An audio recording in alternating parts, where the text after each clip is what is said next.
বলে যদি পেটে খিদে থাকে তাহলে লবণ দিয়েও ভাত খাওয়া যায়, আর পেটে খিদে না থাকলে পোলাও বিরিয়ানি দিয়েও খাওয়া যায় না। সো হ্যালো এভরিওয়ান, আসসালামু আলাইকুম। কেমন আছেন সবাই? আশা করি সবাই অনেক বেশি ভালো আছেন। আলহামদুলিল্লাহ আমিও ভালো আছি।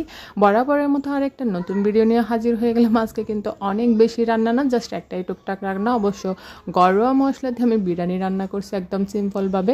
প্রথমে তেলগুলো একটু গরম করে নিয়েছি। এখানে যদিও অনেক বেশি ঘি থাকতো অবশ্যই আমি ঘিও দিতাম, কিন্তু ঘিয়ের পরিমাণ কম বিধায় আমি কিন্তু ঘি দিই নাই আর কি প্রথমে। তারপর পেঁয়াজ যখন একটু হালকা হালকা লাল লাল হয়ে গেছে, অনেকক্ষণ রাখলে না আবার পেঁয়াজগুলো পুড়ে যায়, পুড়ে গেলে বেরেস্তাগুলো আর ভালো লাগে না। এই অবস্থায় কিছু বেরেস্তা আমি উঠাই রাখবো, যাতে আমি পরে ভাতের উপর দম দেওয়ার সময় দিতে পারি। একদম সিম্পলভাবে কিন্তু রান্না করতেছি।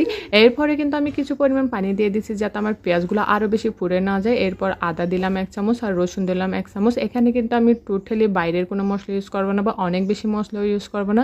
জাস্ট ঘরোয়া যে মশলাগুলো সেগুলো, এই যে দেখেন হলুদ দিলাম, ধনিয়া গুঁড়া দিলাম বেশ খানিকটা, তারপর লাল মরিচ, হ্যাঁ পরে গিয়ে আমি একটু অবশ্যই জিরা গুঁড়ো দিয়েছিলাম আর লবণ দিয়েছিলাম। আর মশলা আমরা যেগুলো বলি লং, এলাচ, দালচিনি যেগুলো দেয় আর কি, তেজপাতা, সবগুলো দিয়ে ভালো মতো মশলাগুলো আমি কষাই নেব।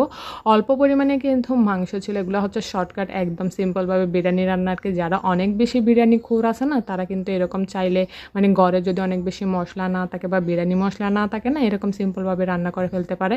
মশলাগুলো ভালো মতো কষানোর পর আমি যে মাংসগুলো ছিল সবগুলাই দিয়ে দিছি আর ভালো মতো কষি। আর আলু তো দিতে হবে, আমার কিন্তু বিরিয়ানিতে আলু ছাড়া একদম ভালো লাগে না। আমি মনে করি মাংসের সাইতে কিন্তু বিরিয়ানিতে যদি আলু দেওয়া হয় না, তাহলে অনেক বেশি মজা লাগে।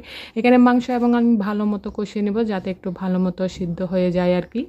কিন্তু আর একটু আগে আলু দিতাম, কিন্তু আলু যেহেতু ওই যে দেশি আলু না, এটার জন্য একটু পরে দিলাম। আগে কিছুক্ষণ মাংসগুলো কষিয়ে তারপর আলুগুলা দিয়ে ভালো মতো, যখন আলুগুলো একটু নরম হয়ে যাবে, মানে আমি চামচ দিয়ে কাটতে পারতেছি ওই অবস্থা, আমি চাউলগুলো দিয়ে ভালো মতো নেড়ে ছেড়ে নেব। যখন ওই যে হাঁড়ির গায়ে একটু লেগে লেগে আসবে চাউলগুলো, তখন ততক্ষণ পর্যন্ত আমি নাড়তে থাকবো। যেহেতু একটু ঝোল মানে পানি ছিল আর তরকারিতে মানে মাংস একটু ঝোল ছিল, তো অনেকক্ষণ ধরে আমি হাই স্পিডেই কিন্তু অনেকক্ষণ নেড়ে ছেড়ে নেব আর কি।